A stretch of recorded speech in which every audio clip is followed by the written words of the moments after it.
थामहिनबा खुंग्रिं VCDCनि सिङाव जोंनि सरकारा मानव गेदेर प्रमद बर' बिथांनि दैदेननायाव आरो बिथांनि बानजायनाय बायदियै फरेस्ट डिपार्टमेन्टनिफ्राय 79,50,000 रांनि कमिउनिटि हल न' लुनायनि मोनसे जा स्किम हरदोंमोन बे स्किमखौ लुखांनानै दिनै दरजा खेवनायनि मोनसे हाबाफारि आरो बेजों लोगोसे जोंनि दुलाराय BTC हालामाव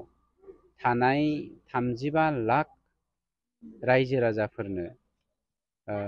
गियाननि मोनसे फुंखाखौ जोङो खोब स्पिड आप खालामनो हानाय बायदियै राननानै होनो हानाय बायदियै जौगालु मोनसे मुलुगनि मानसिफोरजों सुबुंफोरजों फेर फाथिलायनो हानाय बायदि जोंनि मानसिफ्राबो लेखा गोरों जानायजों लोगोसे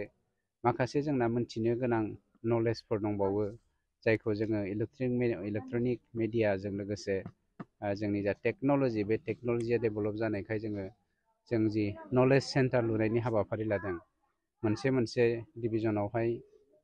मोनसे ब्लकआवहाय मोनबा खरै नलेज सेन्टार बेनि हाबाफारिखौबो जों दिनै मावदों अन्थाइ खाम्फा गायसनदों आरो दिनै दरजा खेवनाय कमिउनिटि हलनि गतिके जोंहा गोबां मावनांगौ हाबाफारिफोर दंथारो बोसोरथाम थांबाय बोसोरथामनि थांनायाव बोसोरसेखौ जोङो COVID-19नि थाखाय जोङो मावफुंनायाव खोब लेहेमिया बा गोहैले जादोंमोन बा लासै जादोंमोन अब्लाबो जोंनि मावनांगौखौ जों फारि फारि मावलांगासिनो दङ गतिके बेबो जोंनि मावनायनि मोनसे हाबाफारि बिसेस भाबै जोंनि खुंग्रिं प्राइमारिनि सिङाव मानव गेदेर चिफ प्रमद बर' बिथाङा गावनि अननायखौ जेब्लायबो दोनहरबाय थादों मानोना बे खुंग्रिं प्राइमारिनि सिङाव देग्लाय 10 किल'मिटार ब्लेक टपिं लामा जानो थांगासिनो दङ मोनसे 4.9 crore बा फ्राय माने 5 कौटि थाखानि मोनसे गिदिर दालां जानो थांगासिनो दङ आरो गोबां लामा जाबाय गोबां जोंनि बेवहाय कालभार्ट जाबाय लोगोसे जोंहा मा होनो मिनि सुइस गेटबो जोङो मोननै बेवहाय मोननो हाबाय गतिके जोंनि सरकारनिफ्राय थांनाय 17 बोसोराव UPPL सापर्टआ बेवहाय बुंफबना थानायखाय आबसु सापर्टआ बेवहाय बुंफबना थानायखाय NDBफ्रा बेवहाय गोदोनिफ्रायनो थाबोयोमोनखाय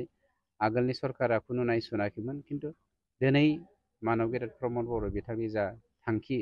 साहानिफ्राय खोलाहा मावख्लायगोन बे हाबाफारिखौ दिनै बिथांमोना प्रेक्टिकेलि मावनानै दिन्थिबाय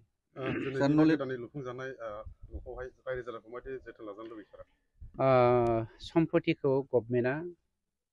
मावखांनायनि उनाव रायजो राजानो गथायना होयो दिनै दरजा खेवनाय लोगो लोगोनो बे हालामनि रायजो राजानो स्पेसियेलि VCDCआ जोंहा मोनसे गभर्नमेन्टनि पार्ट एन्ड पार्सेलखा गतिके VCDCआबो बेवहाय नोजोर थाखागोन मिथिं दावथिङा जोंना बेवहायनो जागोन रायजो राजाफ्रा बेवहाय माखासे नियम दङ मोनसे कमिउनिटि हलाव हमनानै ला सोरबा मिटिं खालामनो फैदों बेनि मेनटेनेन्सनि थाखाय जेरै कारेन्ट बिल माबा माबि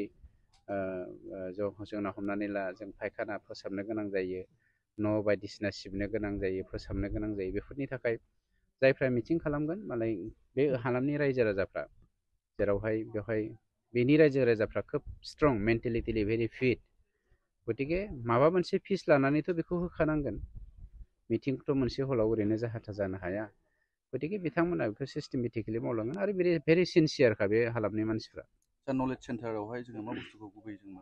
गुबैयै जोङो नलेज सेन्टारनि गेजेरजों स्पेसियेलि गोदान जेनेरेसना दिनै गोबां मानसिया मबाइलखौनो नायनो रोङा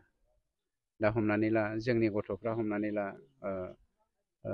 मबाइल बाहायनो गोनां जायो बे नलेज सेन्टारनि गेजेरजों जों जेराव बेवहाय कानेक्ट खालामखानानै होगोन नेट कानेक्ट थागोन बायदिसिना थागोन बेफोरनि गेजेरजों जोंनि दिनैनि बे 21st सेन्चुरियाव जोंहा मा मिथिनो गोनां दङ एज इउ लाइक नोंथाङा मा मोननो लुबैयो बिनि गेजेरजोंनो मोननो हागोन।